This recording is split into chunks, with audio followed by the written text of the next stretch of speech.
since for the first time in my life, I'm butchering my own deer. I have seen this done before, but I've always been very young and never actually had a role in it except for holding the bucket for all the scraps and whatnot. So this is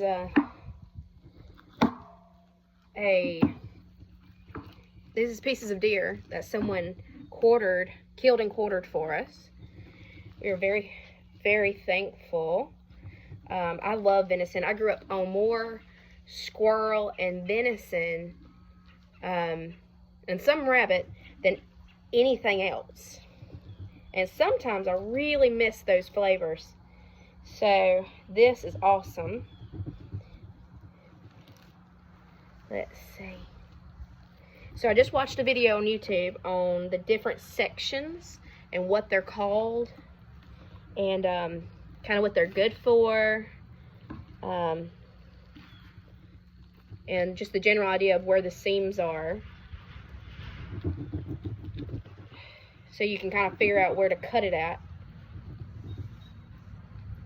So that's pretty cool. Now I'm sure there are people out there who are probably watching what I'm doing and going, there's an easier way to do this. But the thing is that I did not want to spend any extra money. When you can get something as a gift, and it's truly a gift and it's truly free, you want to keep it that way. You don't want to turn it into a burden, and you don't want to turn it into an expense. So I'm taking, by God's grace, this free deer, and I'm cutting it up myself into roasts and steaks so that it is truly free, and it's the biggest blessing it can be. So there is the whole roast here. This piece was already cut off, but I actually got a whole roast there. Okay, so anyway, I'm real proud of myself. This isn't normally something I do independently. I've always had a man to do this, and poor Aaron, he's working so much, and in the evenings he's coming back and he's studying and working on things and adding to his YouTube channel and things like that. So he's always really busy. And then of course he's a good daddy, so he always wants to make sure he spends plenty of time with the kids. So I felt like I needed to do this independently.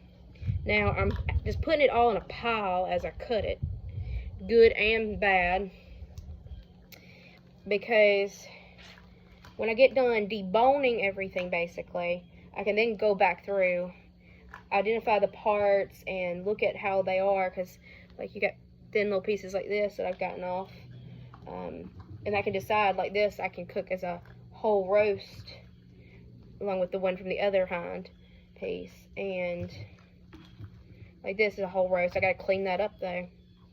I can cook that as a whole roast if I want, or I can slice some of these pieces up into like little steaks that I can fry up in the frying pan.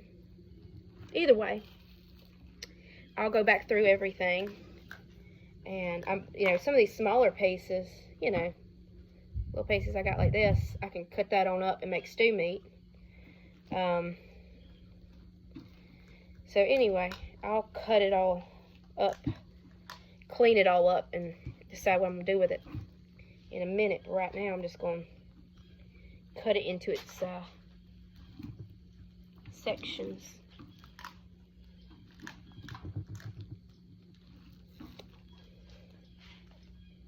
This is the part that's down there in that foreleg. It's kind of hard to cut because you're cutting right on the bone. I had a hard time with the other one. And I feel like I'm got to cut towards myself to get a good cut on it. But you never need to do that.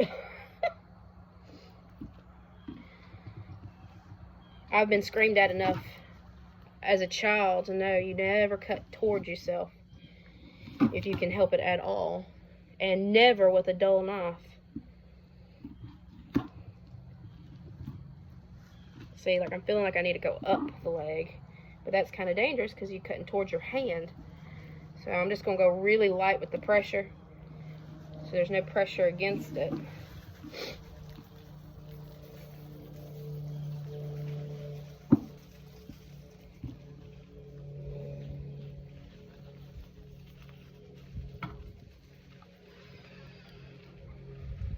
I just mangled that whole piece of meat. That's all right though. It's still meat. It'll still be good for eating.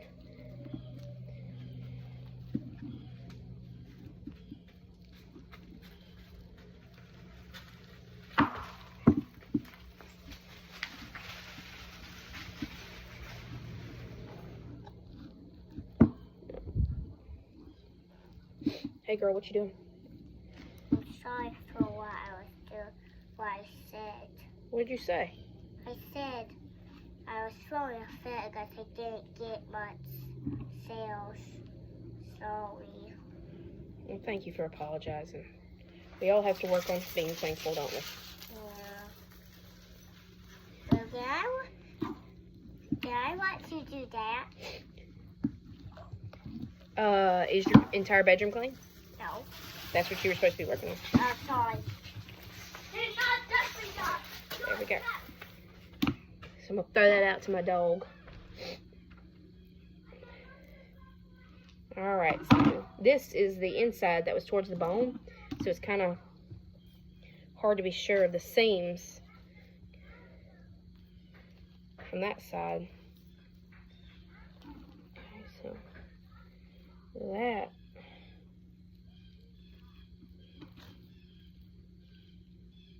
Obviously, is a separate thing.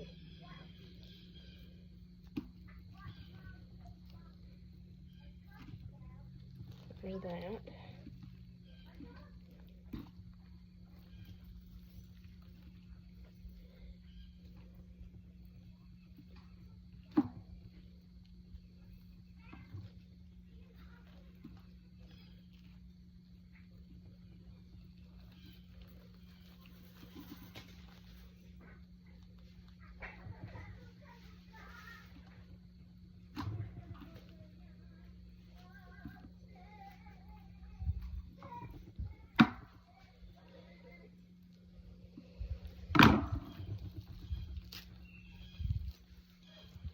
There we go.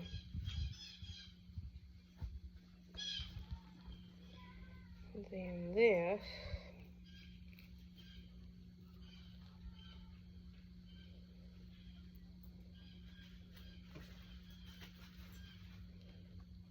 Alright.